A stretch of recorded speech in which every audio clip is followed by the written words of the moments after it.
lot of darn nonsense. Come on, it ain't no such thing. Now, it ain't gonna hurt you none. I got things to do. The first thing you gotta do is sit down here and get your hair cut. My hair don't need cutting. If it gets any longer, I'll have to... I declare, you fight hair cutting like a steer fights branding. Well, the last time you cut my hair, you did brand me.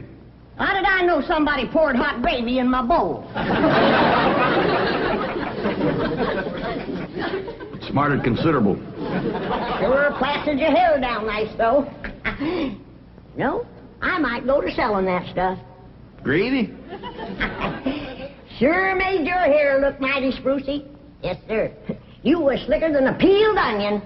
It smelled like one, too. Sure, I'd go to selling that stuff. I could put an ad in one of them catalogs. If you want the girls to stop and stare, put Granny's gravy on your hair. All right, Granny, come on. Let's get on with it. Hey, Uncle Jed, you're getting your hair cut. Thanks for telling me, Jethro. Well, that's all right. You're next, Jethro. What's going on? Is there going to be a wedding or something? I could be, the way that Sonny Drysdale is a sparking Elly mate. Oh, he's with her right now, out by the cement pond. I better get right out there and keep on. Now, you sit still and leave those young'uns alone. Can't you remember how it was when you was a boy? Yeah. I better get right out there. It's broad daylight. And besides, they swim. No, they ain't. He's a sitting on the bank, and he's a holding her hand. What an interesting hand you have. I see a man, a handsome Harvard man. Where? Right there on your heart line. Oh, that's just the one I got from picking up toast. Elly, you mustn't let horrid, slimy creatures touch you. Oh, heck, you ain't slimy, Sonny. Just a mite greasy from all that oil you smear on yourself. What a precious paradox you are. What a charming contradiction. You look pure Park Avenue and you speak pure Tobacco Road. That good? Good? It's fascinating. You're a challenge to me, you child of nature. You are the raw clay from which I will mold a perfect woman, worthy of a perfect man. Me. You know Shaw's Pygmalion? I don't even know Shaw, let alone his pig. Oh, you woodland sprite! You forest little bird. You are so refreshing after all those intellectual types of Vassar and Wellesley. You make me feel superior. That good? Good? It's divine.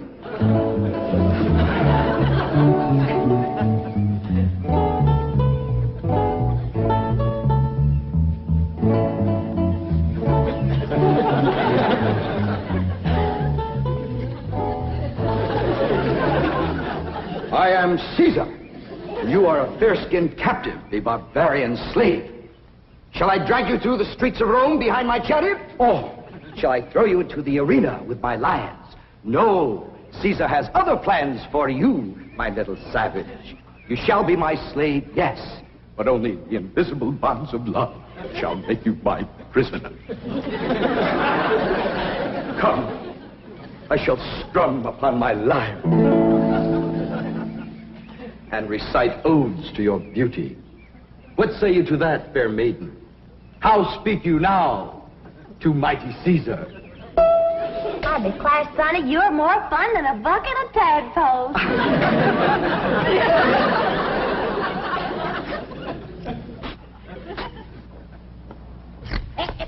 Sit still, I'm liable to lop off a ear. Well, doggone it, Granny, hurry up. I gotta get out there and keep an eye on Sonny and Elly. You want me to go out and see what they's up to, Uncle Jed? Now, you just sit still, the both of you. I expect Elly May to get a husband if you don't let the boy spark her. Well, Elly ain't never been learned about such things. Jed, sparking is like breathing. You don't learn to do it. Somebody slaps you and you go at it. Boy slaps. Now, I declare you're wiggling worse than a worm in a bait bucket. You want your daughter to be an old maid? Of course not. Next year she'll be too old to get a husband. She's almost 18. Ain't that old? Sure is. She done waited too long, Uncle Jed. Why, no boy wants to marry up with a middle-aged woman. Elly May can get herself a husband anytime she wants to. Well, she's the prettiest Oh, and... now, don't get your old feathers riled up, you old rooster, you. Elly May'll be all right if you just leave her alone. Well, I ain't sure Sonny Drysdale's good enough for her. He's considerable older than she is.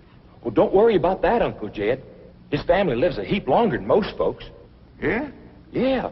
Sonny told me that there's been a member of his family living in Boston since 1632.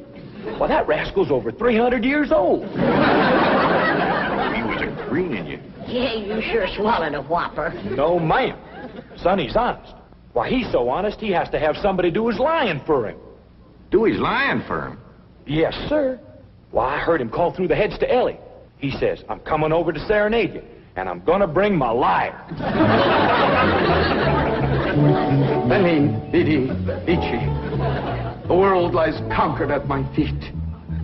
And yet, I tremble at the nearness of this flaxen-haired barbarian. Could it be that the invincible Caesar is about to be vanquished? Not by the spears and arrows of the Gallic tribes, but by Cupid's dart? Yes, fair maiden, you have done what your fierce kinsman could not. You have brought mighty Caesar to his knees. Come, I will take you to my palace, and there compose odes to your beauty. See yon window. 'Tis the Emperor's suite. There I shall woo you. Mother! That's my room, and those are my binoculars. You're not supposed to spy on the Emperor. What are you trying to tell me, Sonny? Mumsy can see you, but she can't hear you.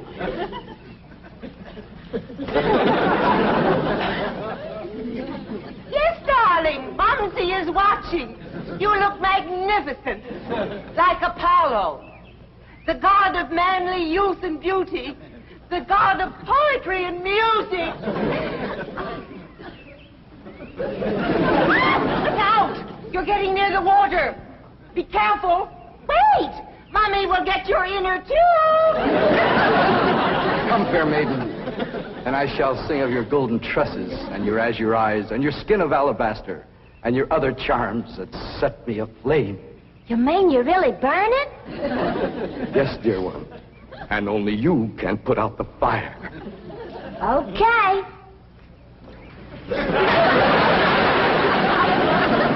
How's that, Sonny? You feel better now?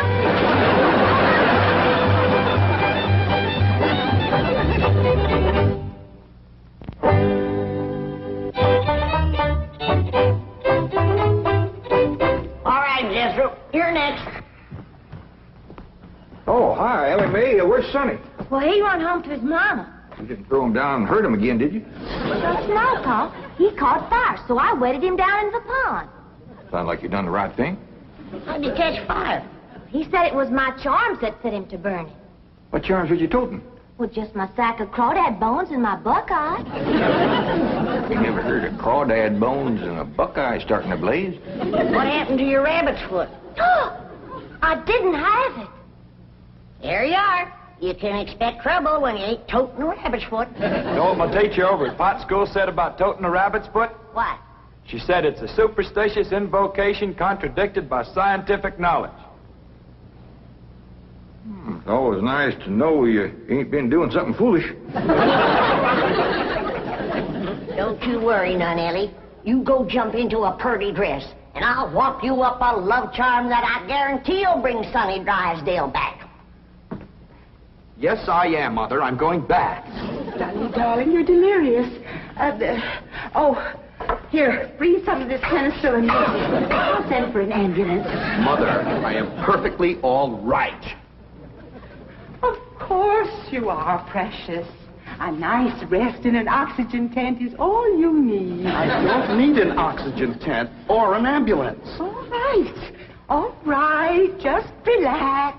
And Mumsy will call the police. Police? But of course. I mean, to have that violent, dangerous girl arrested for attempted drowning. Mother, you will not call the police. I'm going back there right now to see Elly May. Ah, darling, that's very brave of you, but you're in no condition to make a citizen's arrest. Mother, I'm not going to arrest her. I want to help her, to work with her, to tutor her. What? She's like a wild, wonderful jungle cat, and I'm going to tame her. Honey, you are delirious. I'll call the doctor. Mother, mind is made up. That girl needs me. For the first time in my life, somebody really needs me. I need you. The whole world needs you. Elly May Clampett needs me, and I need her. I'll be her Pygmalion, and she'll be my Galatea. Sonny, you're not becoming emotionally involved with that creature. She's not a creature, Mother. She's a girl. A wild, wonderful, beautiful, ravishing girl. Yes, I am becoming emotionally involved. I forbid it. She's not socially acceptable for my baby. Mother, I'm not your baby anymore. I'm a man in search of a woman.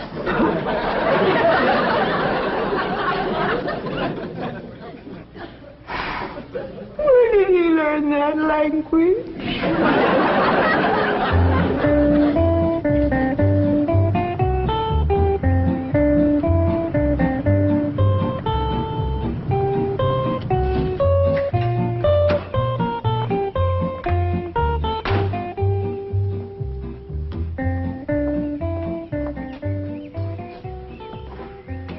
Hello, Duke. You noble veteran of the chase. Are you homesick for your forest paths and mountain trails? You look like a cashier waiting for the bank examiners to arrive.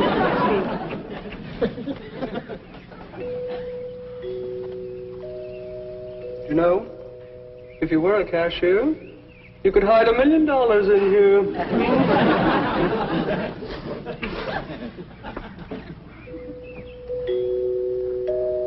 There goes that music again. Jethro, did you ever find out where that's coming from? No, sir, I didn't. Every time I went to looking for it, somebody always come to the door. This time I'm gonna find it for sure. You see? Oh, bonjour, Jethro. Oh, howdy, Miss Hathaway. No. When I say bonjour, Jethro, you say bonjour, Mademoiselle Jane. Now say it. Bonjour, Mademoiselle Jane. Bonjour, Mademoiselle Jane. That's very good. Except for the mwah. Must be soft. Mwah. What? No. Watch my lips closely. Mwah. Try that. What? Try it again. What? That's closer. Try again. What? Once more. What? Close in on her, Jethro. Oh, Mr. Clampett, I was attempting to teach Jethro to articulate the Gallic diphthong. No matter what fancy name you call it, he ain't very good at it. He'll learn. But now to the purpose of my visit. Is Sonny Drysdale here? No, but he will be. Granny's out in the kitchen wamping up a love charm for Elly to give to him. She said it'll bring him on a run. Mr. Clampett, I am reluctant to disillusion you about so-called love charms, but they are mere superstitious invocations and have been proved to be completely ineffective. Granny sets great store by him.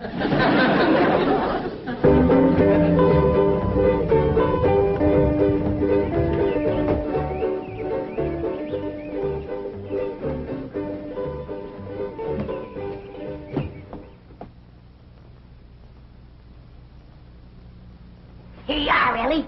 One guaranteed love charm. Guard it with your life. What's in it, Granny? Oh, I darsn't tell you. Leastways, not just yet. But I'll give you the secret before I go on to my reward like my granny done to me. I'll guard it too, Granny. Granny? Granny, Mr. Clampett tells me that you've conjured up some sort of love charm for Elly May. Right here it is. It's made out of all secret stuff. That is ludicrous, irrational, sophomoric, and pure hokum. You didn't even guess one ingredient. No, Granny. Don't you come spying. I'm telling you for the good of the country. If the secret of this love charm ever got out, I shiver to think what might happen. I wouldn't want it on my conscience. Hear me now, mongrel. Neither sleep, nor snow, nor vicious beast shall keep me from the side of my beloved. Here I come, ready or not. So, you still think it won't work, huh? That is correct. All right, Elly. Open up the pouch, mate. Now, when I drop this starching powder in it, quick close it, press it to your heart, and say, darling, darling, my true love, come a-swooping like a dove. Darling, darling, my true love, come a-swooping like a dove. This is Elly! Elly! I have flown to your side in spite of all danger. What fate, what power have I to thank for giving wings to my feet? That little old charm maker, me.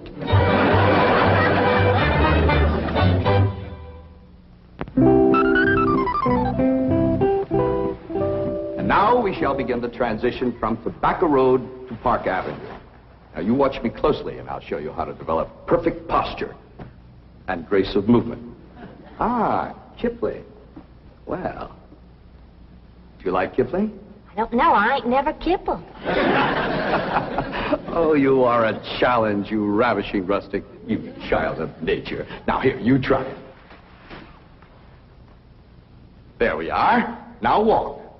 Go. You'll have to try that again. Now sit down. Now watch me. We walk as though upon a cloud, and we glide with lissom grace. And as we walk, we always keep a smile upon our face. What's he doing? Out there is something called Kipling. He's trying to learn it to Elly. Now, this is how you sit in a chair, smoothly and gracefully. There ain't no chair where he's a-sitting. I know. What do you reckon's wrong with that rascal?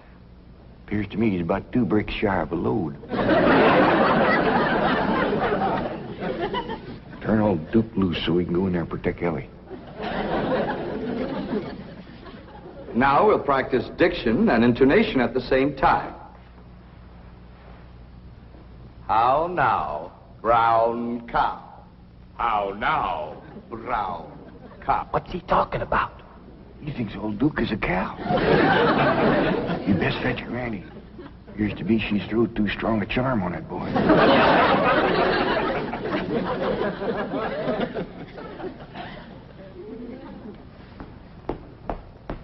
There you are.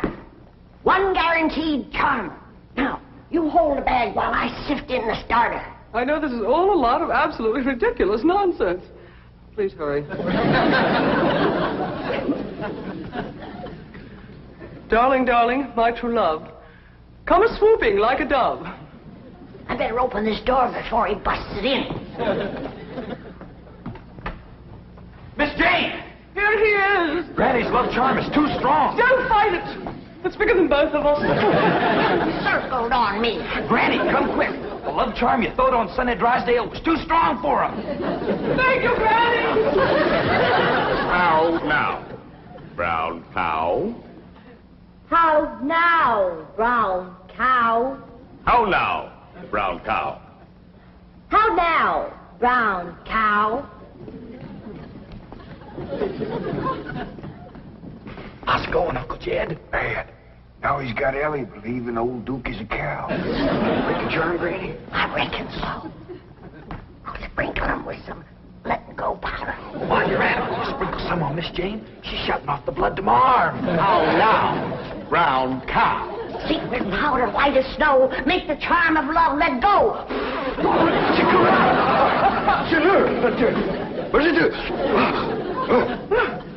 The spell is broken. Now please, everybody listen to me.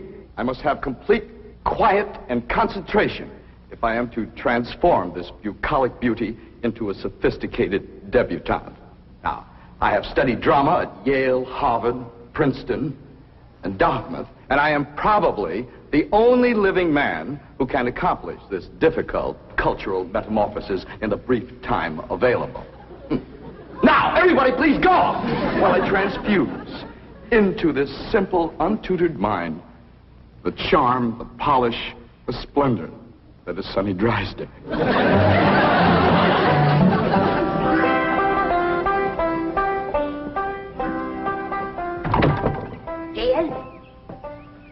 Hi, Granny. Is Elly and Sonny still in that room alone? He was the last time I was listening, a couple hours ago. They was talking about the rain in Spain, a land in the plain. Well, I guess they can't be up to no nonsense if they're talking about the weather. Doggies, I can't wait to see Elly all polished up and talking like Sonny and Miss Jean. While you're waiting, I got something for you. What is it? A love charm. What in Sam Hill I want with that? Ain't what you're wanting, it's what you're getting, a woman. And it's high time you got one, being a widower. Besides, the moon is right. That's why this stuff is working so high-fired powerful. So here. Well, I ain't interested in none of these la-di-da Beverly Hills women, so here. Well, they're interested in you, so here. Who said? Jethro says. Jethro don't know nothing, so here. I reckon Jethro ought to know what's going on in his own school. Besides, I saw her making sheep's eyes at you. So here. You caught who making sheep's eyes at me? Mrs. Millicent Schuyler Potts, that's who. Oh, now. You did? Educate a woman like that? Jethro says she asks for you every day. Oh, what'd she want with an old mountain goat like me? If I was to put a little starting powder in there, and you was to say the magic words, no woman could resist you. I don't hold with stuff like this. You're scared, ain't you? Oh, I ain't scared. Then go ahead. I double dog dare you. Well, open the pouch a mite. Now, well, this is just a lot of doggone nonsense. close it tight, clamp it to your heart, and say the words.